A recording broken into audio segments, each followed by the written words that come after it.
여러분 안녕하십니까? 사실상 해체 상태인 국민의힘 선거대책위원회는 어떻게 재편될지 안개는 더 짙어지고 그 안에서 갈등의 아우성은 커지고 있습니다. 선대위 2인자라 할 김병준 상임선대위원장은 MBC 통화에서 어제 윤석열 후보가 김종인 총괄선대위원장의 사표도 요구했다고 말했습니다. 책임이 큰 사람부터 그만둘 것을 요구했다는 건데요. 반면 김종인 위원장은 그런 말을 들은 적이 없다면서 말도 안 된다고 강하게 반박했습니다. 먼저 이호찬 기자입니다. 국민의힘 김종인 총괄선대위원장이 선대위 전면 개편을 선언하는 것과 관련해 윤석열 후보가 김종인 위원장에게도 사실상 사의 표명을 요구했다고 김병준 상임선대위원장이 밝혔습니다. 김병준 위원장은 MBC와의 통화에서 윤석열 후보가 책임이 큰 사람부터 사표를 내라고 했다며 김종인 위원장에게도 사표를 내란 뜻이었다고 설명했습니다.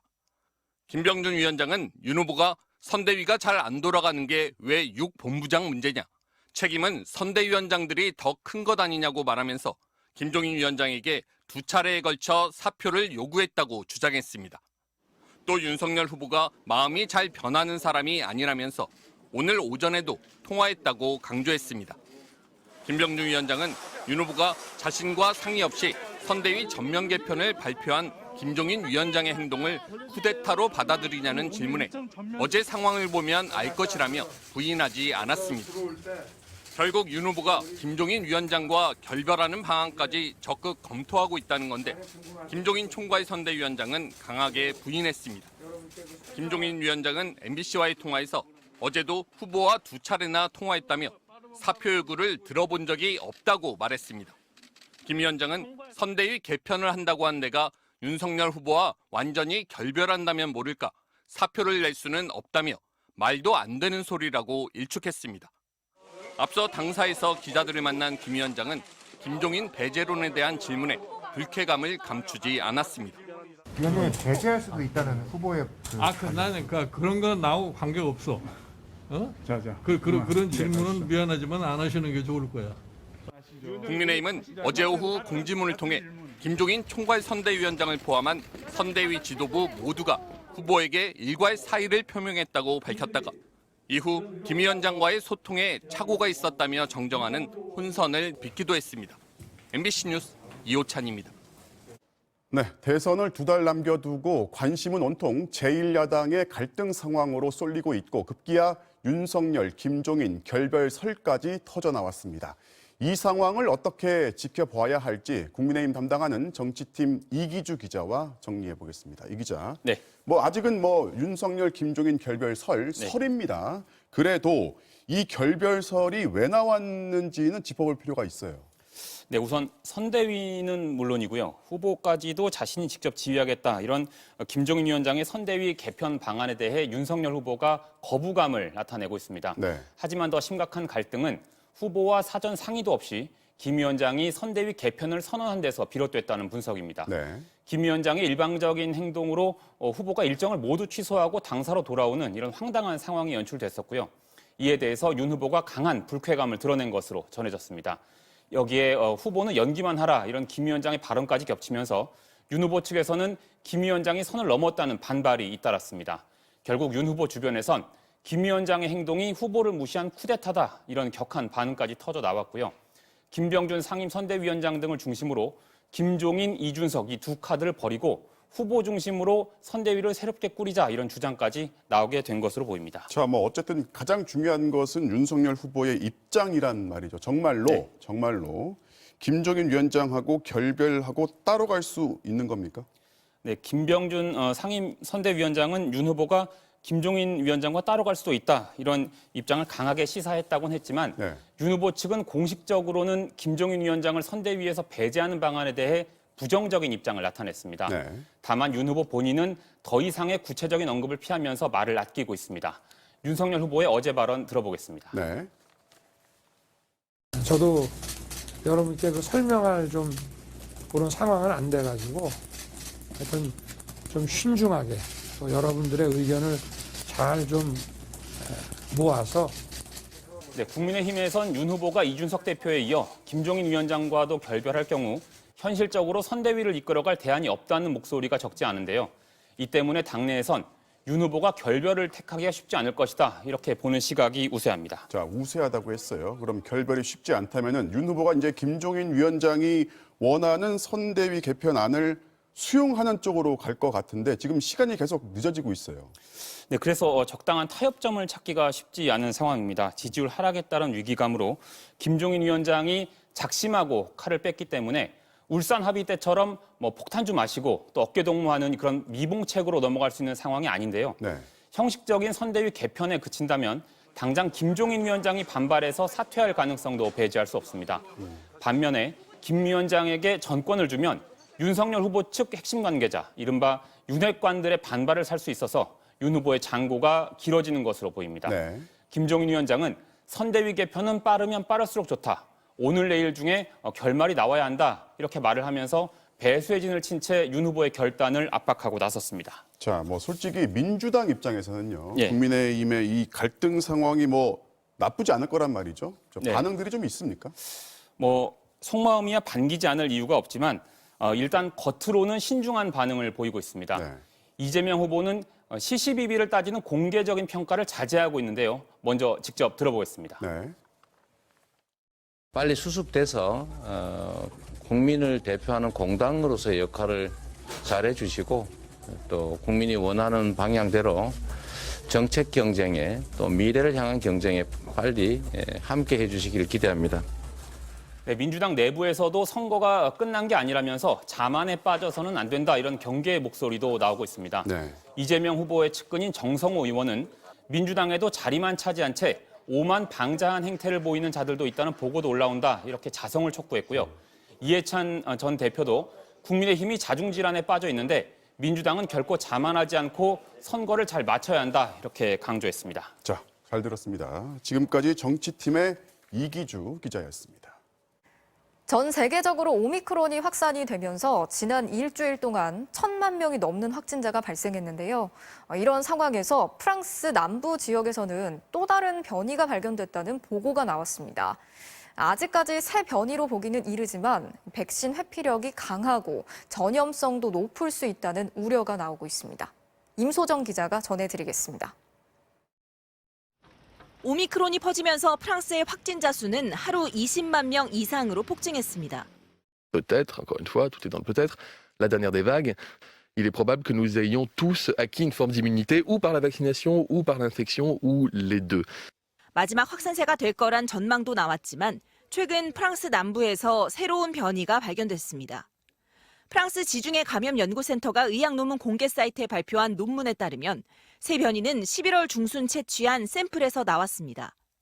새 변이는 백신을 접종하고 아프리카 카메룬에 다녀온 사람에게서 처음 확인됐습니다. 지금까지 프랑스 마르세유 인근 지역에서 12명이 감염됐습니다. 연구팀이 발견기관의 이름을 따 우선 IHU로 이름 붙인 변이는 46개의 돌연변이와 37개의 유전자 결핍을 가진 것으로 파악됐습니다. 46개 돌연변이 가운데 연구팀이 주목한 건 E484K와 N501Y 두 가지 돌연변이. 기존 변이들에서도 발견된 건데 백신 회피 능력과 전파력이 두드러지는 것으로 평가됩니다. 오미크론의 돌연변이 개수는 50여 개. 이번 새로운 변이는 46개를 갖고 있지만 돌연변이의 개수만 가지고 전파력과 위험성을 판단하기엔 이르다고 전문가들은 분석합니다. 돌연변이가 너무 많아지면 바이러스 자체의 생존력이 떨어지는 경우가 많아서 그냥 자기 스스로 그냥 이제 더 이상 증식 못하고 끝나는 경우가 많아요.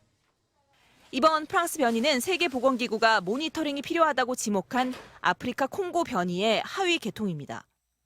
우리 방역당국은 지금까지 콩고 변이와 프랑스 변이 모두 국내에서 확인된 적은 없다고 밝혔습니다.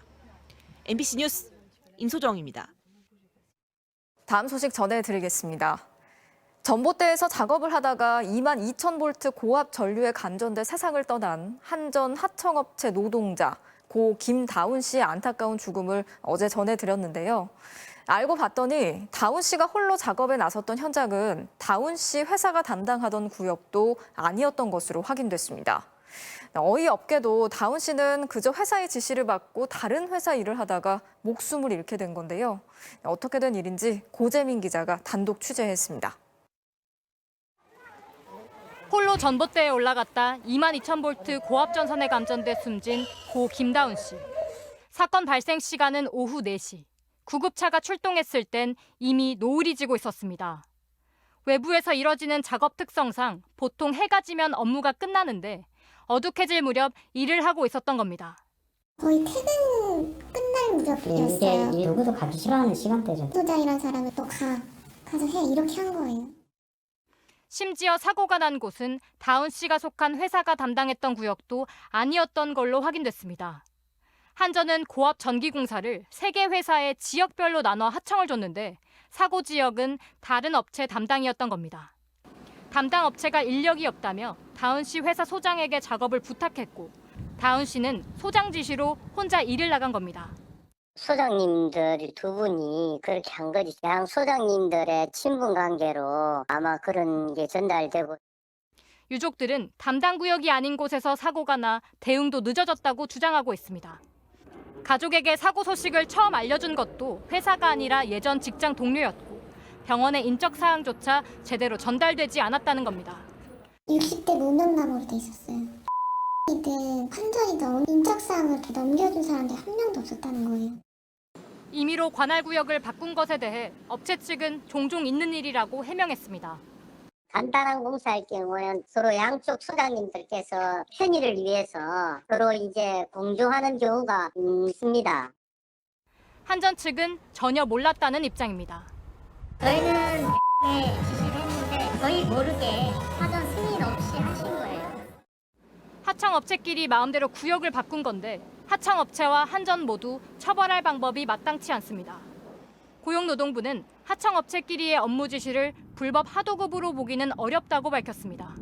다만 전기공사업법을 담당하는 산업통상자원부는 하청업체끼리 작업 지시서가 오고 갔다면 불법 하도급으로 볼 여지가 있다며 법률 검토에 들어갔습니다. 유가족들은 13만 5천 원짜리 작업이란 이유로 위험한 현장에 고인을 홀로 투입시킨 하청업체와 원청을 강력하게 처벌해달라며 국민청원을 올렸습니다. MBC 뉴스 고재민입니다. 새해 첫날 서울 강남의 한 사무실에서 현금 11억 원을 도난당했다는 신고가 접수돼 경찰이 수사에 나섰습니다. 용의자들은 카드 열쇠로 사무실 문을 열고 들어왔고 금고 비밀번호까지 알고 있었는데 경찰은 아직 신원을 확인하지 못하고 있습니다. 이문현 기자가 취재했습니다. 어제 저녁 7시 반쯤 서울 강남의 한 골목길로 경찰차가 들어섭니다. 인근 건물 4층에 있는 사무실에서 현금이 사라졌다는 신고를 받고 출동한 겁니다. 사라진 돈은 11억 원이 넘었는데 대부분 5만 원짜리 지폐였습니다. 피해를 입은 곳은 개인 2명이 코인과 주식 투자를 위해 임대한 사무실이었습니다. 절도 사건이 발생한 곳입니다. 새해 첫날인 1월 1일 용의자들은 이 사무실 쉬는 날 범행을 저질렀습니다. 도난 사건이 발생했던 시각 사무실 근처 골목길 CCTV에 남녀 모습이 포착됐습니다. 둘 다 패딩 점퍼에 모자를 쓰고 있고 여자는 등에 가방을 메고 있습니다. 경찰은 이 남녀를 유력한 용의자로 보고 있습니다. 건물 CCTV는 다 경찰이 제출을 하신 건가요? 네, 코인 사무실이다 정신한테 처음 들어가지고. 경찰이 확보한 또 다른 CCTV에도 용의자들의 범행 장면이 고스란히 찍혀 있습니다. 남녀 용의자 2명이 카드 열쇠로 사무실 문을 열고 들어왔고 금고 비밀번호를 눌러 현금을 챙겨갔습니다. 용의자들이 모자를 쓰고 있어서 얼굴을 확인하지 못했고 피해자들도 누구인지 모르겠다고 진술했습니다. 하지만 경찰은 카드 열쇠를 들고 있었고 비밀번호도 알고 있었던 만큼 피해자들과 관련이 있는 사람일 것으로 보고 있습니다. 경찰은 피해자 진술과 주변 CCTV를 통해 현재 용의자들을 추적하고 있습니다. MBC 뉴스 이문현입니다.